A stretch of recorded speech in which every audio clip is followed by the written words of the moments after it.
کرنے والے علماء اور مورخین کی کتابوں میں روایتی طور پر ہمیں یہی ملتی ہے کہ مردوں میں آپ صلی اللہ علیہ وسلم پر سب سے پہلے حضرت ابو بکر صدیق، عورتوں میں ام المومنین حضرت خدیجہ، بچوں میں حضرت علی ابن ابی طالب اور غلاموں میں حضرت بلال حبشی رضی اللہ تعالیٰ عنہ نے سب سے پہلے اسلام قبول کیا اور دائرہ ایمان میں داخل ہونے کا سب سے پہلے شرف حاصل کیا۔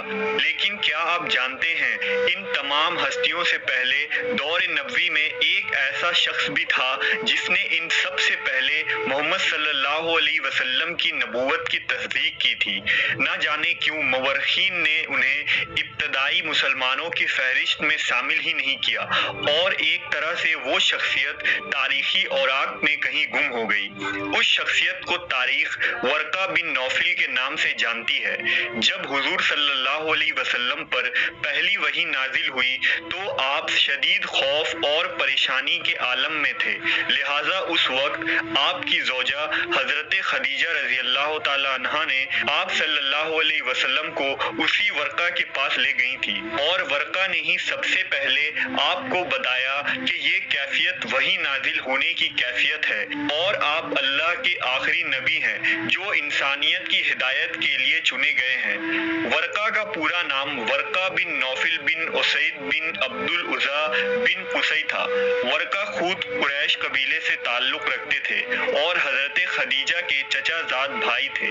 آپ کے متعلق مورخین لکھتے ہیں کہ ورقہ ایک عالم شخص تھے اور مکہ میں ہی رہتے تھے۔ نوجوانی میں ہی ورقہ کو دین حق کی تلاش تھی، لہٰذا وہ ہر ادیان کو جاننے، سمجھنے اور اس پر غور کرنے کی کوشش کیا کرتے۔ جب ورقہ جوان ہوئے تو انجیل کا مطالعہ کیا اور تحقیق کے بعد نصرانی مذہب سے بہت متاثر ہوئے، لہٰذا ایک بت پرست اور مشرک قبیلے میں پیدا ہونے کے باوجود آپ نے نصرانی یعنی عیسائی مذہب قبول کر لیا۔ ورقہ مکہ کے ایک بڑے عالم دین تھے جو عربی اور عبرانی زبان پر مہارت رکھتے تھے۔ گویا آپ نے توریت، انجیل، زبور اور کئی آسمانی صحیفوں کا مطالعہ کر رکھا تھا۔ ورقہ دین ابراہیمی کو ہی حق پر سمجھتے تھے اور اہل مکہ کے مشرکین جو بدعات و خرافات کیا کرتے، ورقہ اسے برا جانتے اور اس سے اختلاف رکھتے تھے۔ لہٰذا عربوں کے زمانہ جاہلیت کے اس دور میں ہی آپ نے شراب اور نشہ آور چیزوں کو ترک کر دیا تھا۔ ورقہ نے بت پرستی چھوڑ دی تھی، بتوں کے نام پر ذبح کیے گئے جانوروں کو کھانے سے بھی پرہیز کیا کرتے تھے۔ جب حضرت محمد صلی اللہ علیہ وسلم پر جبرائیل پہلی وحی لے کر نازل ہوئے، اس کے بعد آپ کے حالات تاریخ اور حدیث کی کتابوں میں تفصیل سے ملتی ہے۔ جب غار حرا میں جبرائیل علیہ السلام نازل ہوتے ہیں اور آپ صلی اللہ علیہ وسلم کو اللہ کا کلام سناتے ہیں تو آپ شدید خوف کے عالم میں مبتلا ہو جاتے ہیں۔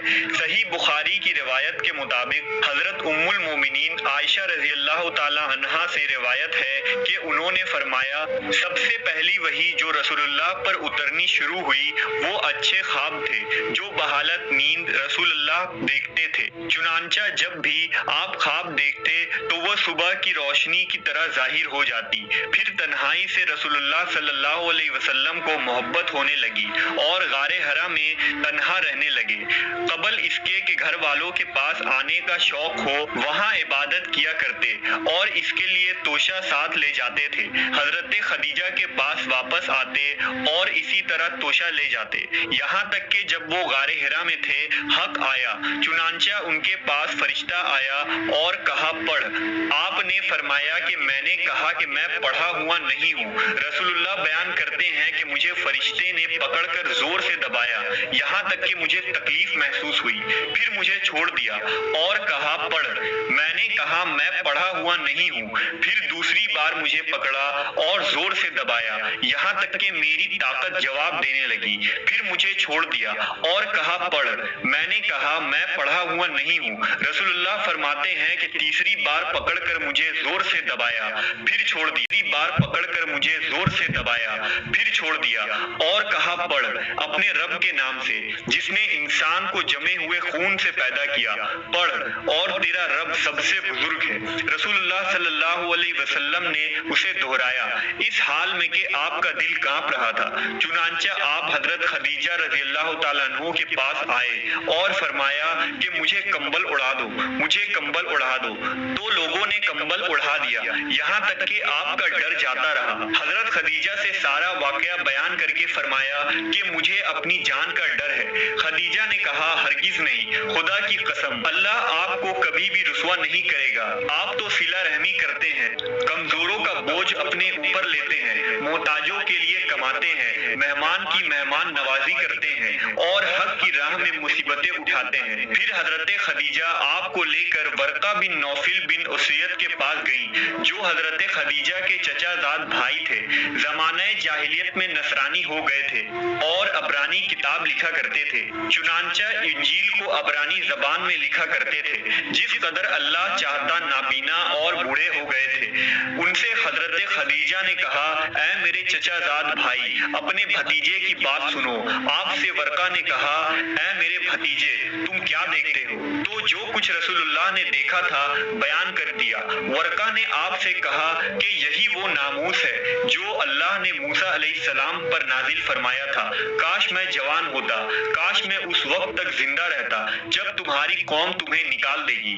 تو رسول اللہ صلی اللہ علیہ وسلم نے فرمایا کیا وہ مجھے نکال دیں گے؟ ورقہ نے جواب دیا ہاں، جو چیز آپ لے کر آئے ہیں اس طرح کی چیز جو بھی لے کر آیا اس سے دشمنی کی گئی، اگر میں آپ کا زمانہ پاؤں تو میں آپ کی پوری مدد کروں گا۔ پھر زیادہ زمانہ نہیں گزرا کہ ورقہ کا انتقال ہو گیا اور وحی کا آنا کچھ دنوں کے لیے بند ہو گیا۔ مسند احمد کی ایک روایت کے مطابق حضرت خدیجہ نے ایک دفعہ جب آپ صلی اللہ علیہ وسلم سے ورقہ کے بارے میں سوال کیا کہ وہ تو اعلان نبوت سے قبل فوت ہو گئے، تو آپ نے فرمایا میں نے ورقہ کو سفید لباس میں ملبوس دیکھا، اگر وہ جہنمی ہوتا تو سفید لباس میں نہ ہوتا۔